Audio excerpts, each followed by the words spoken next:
Hello दोस्तों, मैं Atul Verma Atul success coaching classes में आपका तहे दिल से स्वागत करता हूं। और सबसे पहली बार आज काफी दिनों के बाद लेक्चर लग रहा है क्योंकि कोरोना के चलते हुए काफी समस्याएं आ गई थी तो लेक्चर नहीं लग पाए टाइम से। लेकिन अब मैंने आपके सामने प्रेसिडेंट ऑफ द कंप्लीट कर दिया था, आपको एक ओवरव्यू दे दिया था प्रेसिडेंट के अलावा, और इसके अलावा पूरी पॉलिटी का ओवरव्यू दे चुका हूँ मैं आपको। सबसे पहली बात, अब उसके बाद जो प्रेसिडेंट से मिलता जुलता टॉपिक, क्योंकि आपको पता है कि संवैधानिक तरीके से देखा जाए तो हमारे देश की सबसे मेन पावर कौन है? प्रेसिडेंट। प्रेसिडेंट के बाद में अगर पावर देखी जाए संवैधानिक रूप से तो उपराष्ट्रपति जी को जाती है, वाइस प्रेसिडेंट को।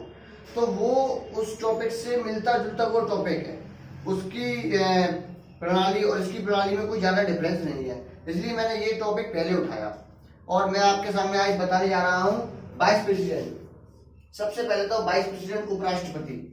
हमें उपराष्ट्रपति होता क्या है और उपराष्ट्रपति की जरूरत क्यों है, और उपराष्ट्रपति अपनी सैलरी किस तरीके से लेता है, ये सब चीजें जानना आपके लिए बहुत ज्यादा जरूरी है।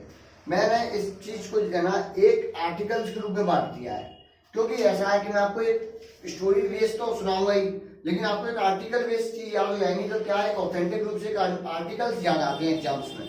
चाहे वो आपका है ना वनडे एग्जाम हो, चाहे वो आपका पीएससी हो, किसी भी स्टेट का पीएससी हो या यूपीएससी हो, जो भी एग्जाम हो आपके, ठीक है। तो सबसे पहले मैं आपको स्टार्ट करता हूँ वाइस प्रेसिडेंट। अब वाइस प्रेसिडेंट होता क्या है? सबसे पहले तो वाइस प्रेसिडेंट हमारी जो प्रणाली है वो यूएसए से ली गई है, और वाइस प्रेसिडेंट भारत का राष्ट्रपति, राष्ट्रपति उपराष्ट्रपति। उपराष्ट्रपति की जो काम है देखा है कि एक्चुअली कुछ काम ही नहीं है। उपराष्ट्रपति पद जो है वो उपराष्ट्रपति पद ना होकर सभापति का पद मान सकते हो आप उसको। जैसे कि राज्यसभा में आपको पता है कि मेंबर ऑफ पार्लियामेंट एमपीज होते हैं, तो उनका एक सबसे मुखिया होता है, उसको सभापति बोलते हैं आपका।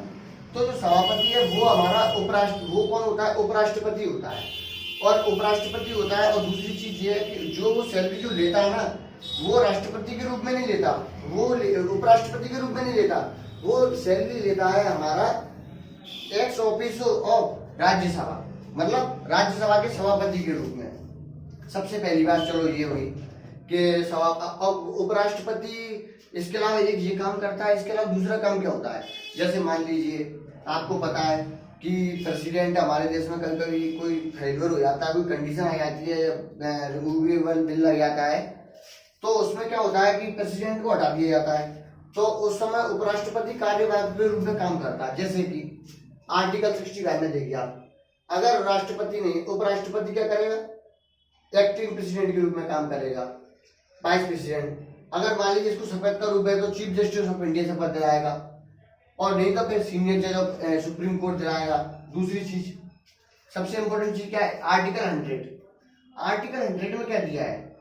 सबसे पहले आर्टिकल 100 नहीं जानते हुए मेरे हिसाब से आप देखा जाए तो आपको उसकी क्वालिफिकेशन जानना काफी ज्यादा जरूरत है। तो क्वालिफिकेशन देखा जाए आर्टिकल 66(3) में सबसे पहले क्या होता है कि एक भारत का नागरिक होना चाहिए। सबसे पहली एक महत्वपूर्ण इसकी सबसे बड़ी जो रिक्वायरमेंट है ये इंडियन होना चाहिए। दूसरी चीज, किसी भी प्रॉफिट के पद पर नहीं होना चाहिए, यानी किसी गवर्नमेंट जॉब में नहीं होना चाहिए। तीसरी चीज क्या है अपनी, ये 35 साल की उम्र कंप्लीट कर चुका हो, 35 ईयर्स एज ऑफ कंप्लीट। और तीसरी चीज जो लास्ट सबसे इंपॉर्टेंट चीज ये है कि ये राज्यसभा का एमपी बनने की योग्यता रखता हो। और दूसरी बात ये भी है कि इसके लिए 20 अनुमोदक और 20 प्रस्तावक एमपीज होना बहुत जरूरी है अगर ये इलेक्शन लड़ता है तो ये इन चीजों की सबसे बेसिक रिक्वायरमेंट है। अब सबसे पहले देखा जाए तो article 100 voting system of vice president.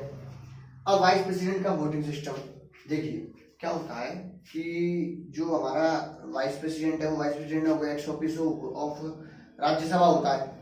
अब राज्यसभा के अंदर क्या होता है, कभी कभी ऐसी स्थिति आ जाती है कि मान लीजिए उसमें वोटिंग सिस्टम हुआ, कोई बिल आया अपना, अब बिल के ऊपर क्या होता है अपना वोटिंग सिस्टम होता है कि तो उस समय क्या होगा कि वो अपना मत नहीं दे सकता क्योंकि वो एक सभापति के रूप में काम कर रहा है।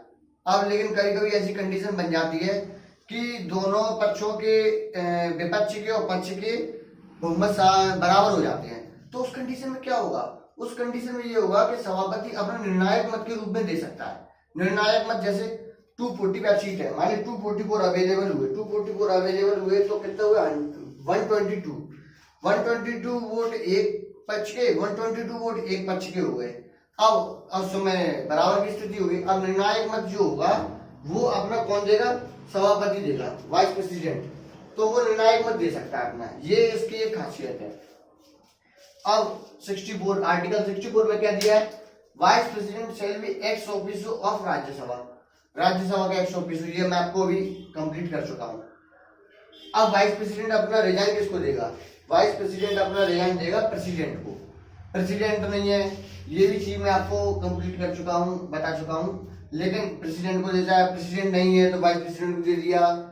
इस तरीके से इसकी कार्यप्रणाली अपनी चलती रहती है।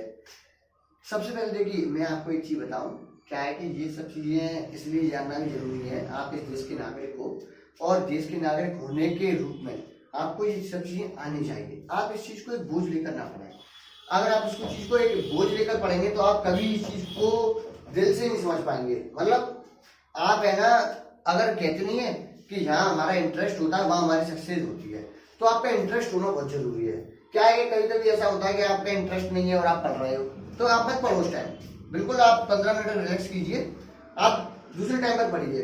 तो इसी तरीके से मैं आपको बताना चाह रहा हूँ कि आप बिल्कुल जो मैं टॉपिक जो क्लियर कर रहा हूँ ना, एक एक चीज को लिख लीजिए, एक एक चीज को पढ़िए, सुनिए, समझिए कि क्या क्या चीज होती है। मैं आपको है ना इस तरीके की स्टोरीज बेस क्यों बता रहा हूँ, स्टोरी बेस इसलिए बता रहा हूँ जिससे आपके दिमाग में ऑथेंटिक रूप से छप जाए वो चीजें। चलिए मैं ये चाहता हूँ आप ये बातें लंबे समय तक याद रखें, मेरे को बार बार आपको रिकॉल ना कराना पड़े, ठीक है। अब election of president, vice president, देखिए वाइस प्रेसिडेंट के इलेक्शन में और प्रेसिडेंट के इलेक्शन में आपको कंपैरिजन करके क्यों पढ़ा रहा हूँ, प्रेसिडेंट से कंपैरिजन इसलिए कर रहा हूँ कि जिससे आपको एक आपके दिमाग में पिक्चर बन जाए, फिल्म बन जाए कि है ना ये प्रेसिडेंट का अगर प्रणाली ऐसी है तो उसकी वाइस प्रेसिडेंट की ऐसी है। रिलेट करके अगर चीजों को पढ़ते तो हमें ज्यादा एफर्ट नहीं डालना पड़ता अपनी स्टडी को लेकर, ठीक है। अब प्रेसिडेंट का मैं आपको पढ़ा चुका हूँ, मैनर क्या था, प्रेसिडेंट का मैनर था कि elected president, elected member of Rajya Sabha and member MPs of Lok Sabha के पार्टिसिपेट कर सकते हैं किसमें, वोटिंग सिस्टम में। लेकिन इसकी वोटिंग सिस्टम में क्या होगा, इनके वोटिंग सिस्टम में ये होगा कि यहाँ पे इलेक्टेड की जरूरत नहीं है, आपके इलेक्टेड तो होंगे प्लस मनोनीत सदस्य हो जाएंगे, आपका एंग्लो इंडियन हो गया, बाहर आपके राज्यसभा में जो मनोनीत किया थे वो भी हो गए, बस वहां विधानसभा के व्यक्ति लिए जाते थे, विधानसभा के एमपीज वो लिए जाते थे अपने लेजिस्लेटिव असेंबली के और लेजिस्लेटिव काउंसिल के, विधानसभा विधान परिषद के एमएलए। यहाँ पर ऐसा नहीं है, यहाँ पर उनको हटा दिया गया है, केवल इसमें जो चुनाव होता है, इसका इलेक्शन जो होता है, इसमें केवल MPs of Lok Sabha, MPs of Rajya Sabha, चाहे वो आपके इलेक्टेड हो चाहे वो आपके मनोनीत हो, ये इसमें पार्टिसिपेट करेंगे। और इसकी प्रणाली और वाइस प्रेसिडेंट की प्रणाली एक जैसी है, एकल संक्रमणी प्रणाली है अपनी, जैसे कि आपको पता है कि 50% होना एलिजिबिलिटी के लिए मतलब जरूरी है, उस टाइप की प्रणाली है इसकी, ठीक है। दूसरी चीज, अब इसके बाद अब आते अपने किस पे, रिमूव बिल पे। देखिए रिमूव बिल पे ऐसा है कि आपको पता है कि राज्यसभा का सभापति है सबसे पहली बात, तो राज्यसभा का सभापति है तो राज्यसभा में ही इसका पहले बिल इंट्रोड्यूस होगा।